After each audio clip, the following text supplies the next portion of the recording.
Elvis Presley era um pervertido que atacava meninas de 14 anos e tinha uma série secreta de amantes menores de idade. É isso que afirma o autor Joel Williamson em seu livro de 2014, Elvis Presley: A Southern Life. Em sua obra, Joel mostra como Elvis abusava de seu poder e influência para atrair e enganar jovens mulheres na estrada, sem se preocupar com as leis ou com a moral.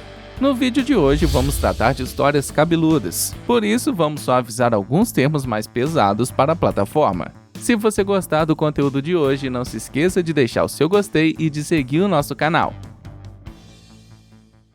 14 te leva pra cadeia. Elvis Presley gostava de contar piadas, mesmo que não fossem engraçadas. Seus seguranças e amigos riam muito. Uma piada que ele sempre contava era: 14 te leva pra cadeia. Ele queria dizer que se fosse pego tendo relações íntimas com uma garota de 14 anos, poderia pegar 20 anos de prisão. A lei não impediu que esse brincalhão se relacionasse com adolescentes, desde que ficou famoso nos anos 50 até sua morte aos 42 anos. Elvis, quando jovem, era um artista natural, tanto vocalmente quanto fisicamente. Ele causou um grande alvoroço por ser um homem branco que performava o que era considerado música negra e dançava de forma desinibida. Ele era tão polêmico que do outro lado do mundo foi proibido de entrar na casa de sua futura esposa, a adolescente Priscilla Beaulieu, muito antes de se conhecerem. Os pais dela tinham uma razão em se preocupar. Quando Priscilla conheceu Elvis durante seu serviço militar na Alemanha, ela tinha apenas 14 anos e ele 24. Sua atração por Priscilla não foi um caso isolado. Já adulto, segundo relatos, ele tinha uma fascinação por meninas adolescentes. De acordo com Joel Williamson, Elvis, enquanto estava em turnê aos 22 anos, fez 3 meninas de 14 anos lutarem entre si para beijá-lo. Um livro publicado em 1997 também detalhou sua obsessão por meninas de 14 anos. Ele frequentemente convidava jovens fãs para festas na piscina e lutas de travesseiros em sua mansão. Em seus últimos anos, ele não tinha um amor verdadeiro e se sentia culpado por se envolver com meninas menores de idade. Isso o levou ao desespero, e segundo David Stanley, o meio-irmão de Elvis, ele se matou por causa disso. No documentário da Amazon, Elvis Women, David disse que Elvis tinha medo que esses segredos fossem revelados em um livro. O jornal The Mirror cita David dizendo: "Eu não suportava o jeito que ele gostava de meninas de 15 ou 16 anos. Eu falei para ele que era um milagre ele não ser preso. Ele fazia coisas que a maioria das pessoas não fazia, por causa do seu dinheiro, sorte, fama, poder, carisma e atração. Elvis sabia como convencer as pessoas." Sobre a morte do astro, ele afirmou: "Ele tomou de propósito os remédios que o mataram.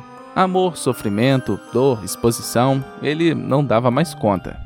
Elvis foi o primeiro amor de muitas mulheres que foram entrevistadas para o documentário da Amazon, que expõe de forma mais ampla o comportamento predatório do rei do rock. Algumas perderam a virgindade com ele, depois de poucos encontros. Todas acreditaram naquele papo de que você é especial e diferente de todas as outras. Algumas ainda pensam assim hoje. Durante os anos 70, Leticia Kirk, enfermeira de Elvis, testemunhou a presença constante de adolescentes na casa dele. A máfia de Memphis, grupo de amigos de Elvis, selecionava jovens fãs em frente à sua casa para conhecer o ídolo. Em 1969, Kath Tatum, de 16 anos, foi uma das escolhidas.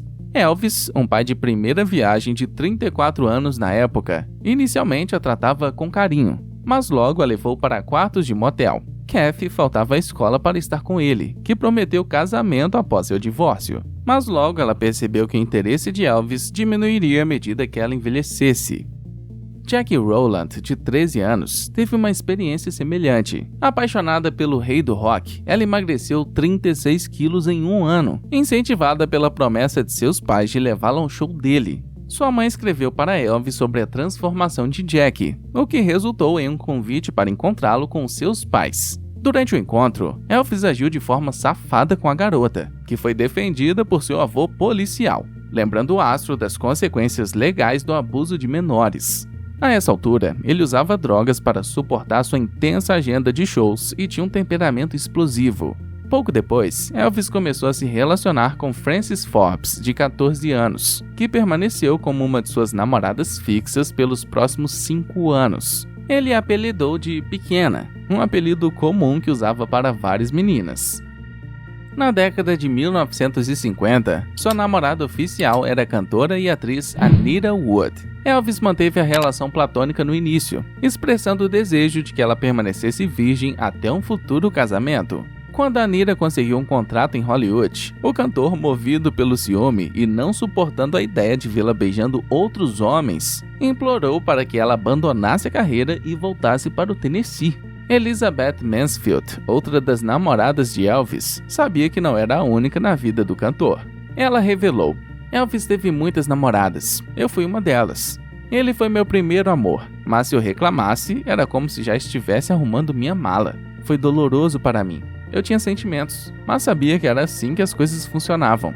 Mesmo após o casamento com Priscilla Presley e o nascimento de sua filha, Elvis continuou a se envolver com adolescentes, incluindo Rick Smith Gossom, que tinha 14 anos quando foi convidada para dar uma volta no Cadillac branco dele em 1974, quando o rei do rock já estava com 39 anos.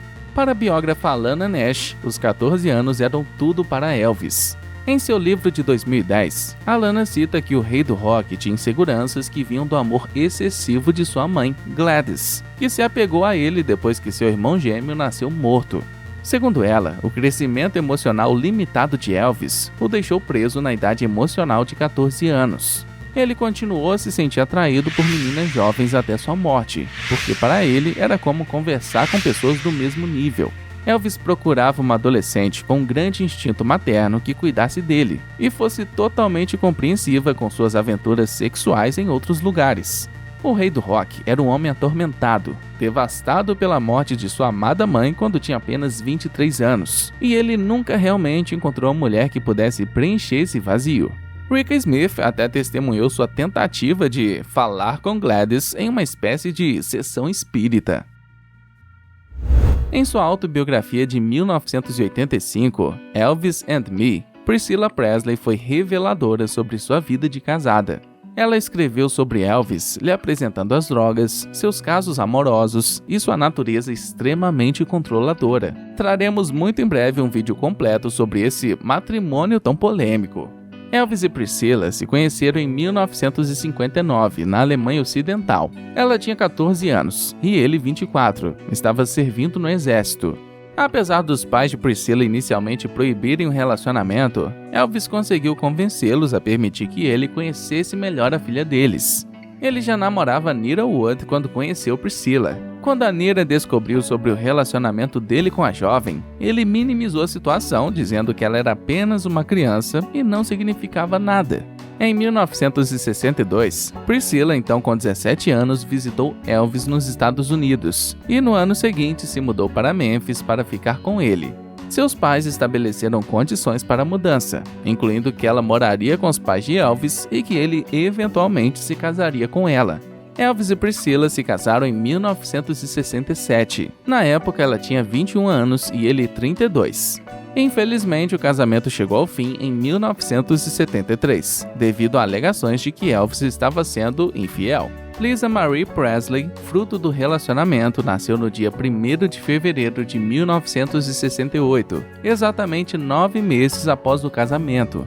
Por fora, a relação deles parecia perfeita, mas a realidade era bem diferente. Quando Priscilla estava grávida de 8 meses, Elvis a surpreendeu pedindo uma separação temporária.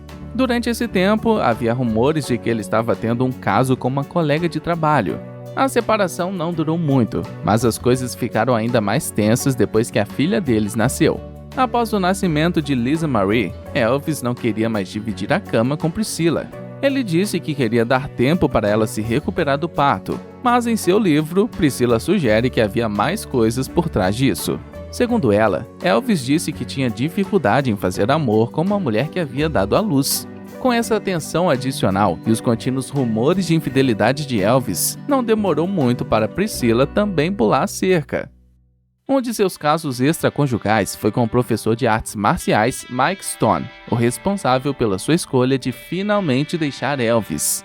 O casal se divorciou em 9 de outubro de 1973, mas mantiveram uma relação amigável. Durante um show em Las Vegas, Elvis assumiu a culpa e atribuiu o fim do casamento à sua carreira, que o manteve muito tempo longe de casa. Apesar da separação amigável, as pessoas próximas a ele na época o descreveram como paranoico e perturbado. Seus surtos ficaram tão intensos que um médico foi chamado para prescrever medicamentos para ajudá-lo a se acalmar. No entanto, isso mal ajudou, e Elvis teria dito que estava com muita dor e que o amante de Priscilla deveria morrer. Bom, esses são os fatos do vídeo de hoje. Parece desonesto ignorar essa parte perturbadora da história do rei do rock, não é mesmo? Ele merece seu lugar na história, mas não à custa da verdade. E a pergunta que fica é: devemos continuar celebrando sua música, mesmo sabendo de seus problemas pessoais? Ou isso mancha sua imagem de forma irreparável? Deixe sua opinião aqui nos comentários. Para mais conteúdos como esse, não se esqueça de deixar seu like e sua inscrição. Dá uma olhada no canal, tem outros vídeos como esse. Muito obrigado por assistir e até o próximo vídeo.